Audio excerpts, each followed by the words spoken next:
Anthony भाई, आज मेरे घर पे दावत थी, शायद आपको पता नहीं होगा।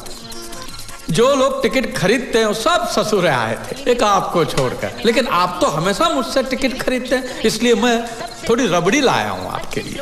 मैं आऊं? इतनी रात गए हैं, हम आपको ये खुशखबरी देने आए हैं एंथनी भाई की आप ही की लॉटरी टिकट को 1 करोड़ का पहला इनाम लगा है। लेकिन लगता है ये बात अब पहले से ही जानते हैं ना। लीजिए रबड़ी खाइए और मुंह मिठा कीजिए, लीजिए। वैसे तो 1 करोड़ बहुत बड़ी रकम है। हमारा कमीशन ना भूलिएगा एंथनी भाई। वैसे तो हम सिर्फ बाहर 10 टका लेते हैं, लेकिन आपसे सिर्फ 5 टका, आप गाँव के सिर्फ 5 टका ज्यादा लग रहा है।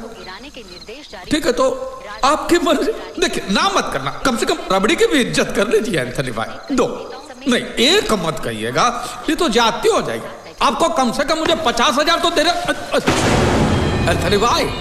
एंथनी भाई, एंथनी भाई,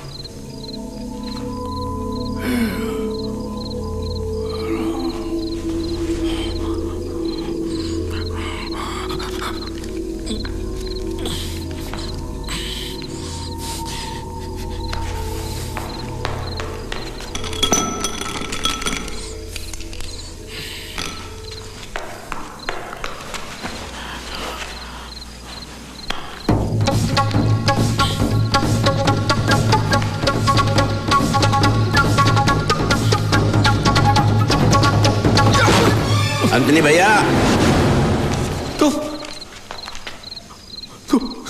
यहाँ क्या कर? मैं तो उधार वसूली करने आया हूँ, और तू यहाँ क्या कर रहा है? ये एंथनी भाई को क्या हुआ?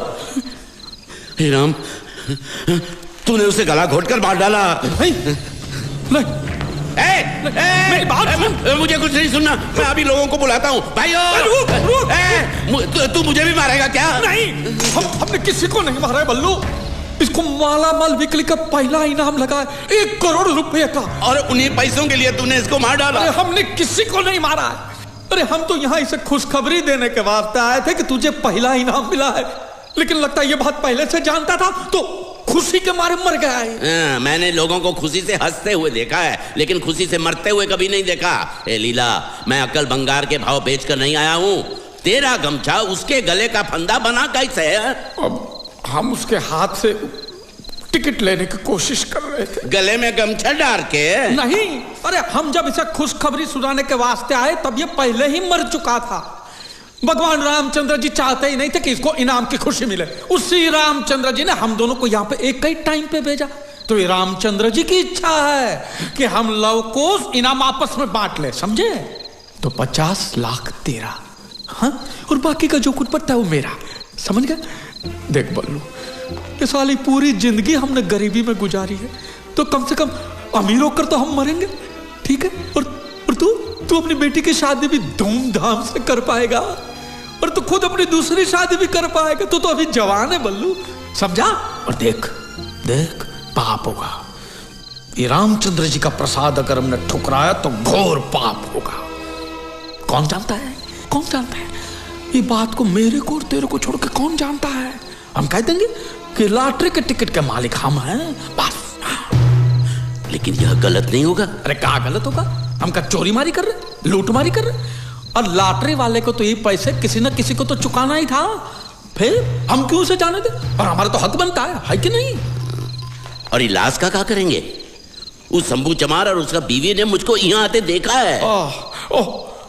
तो हम भी तो सत्तू राम को गला फाड़ के बोल के आए कि हम यहाँ आ रहे हैं, तो पुलिस की पूछताछ में बुरी तरह फंस जाएंगे। तो अब क्या करें?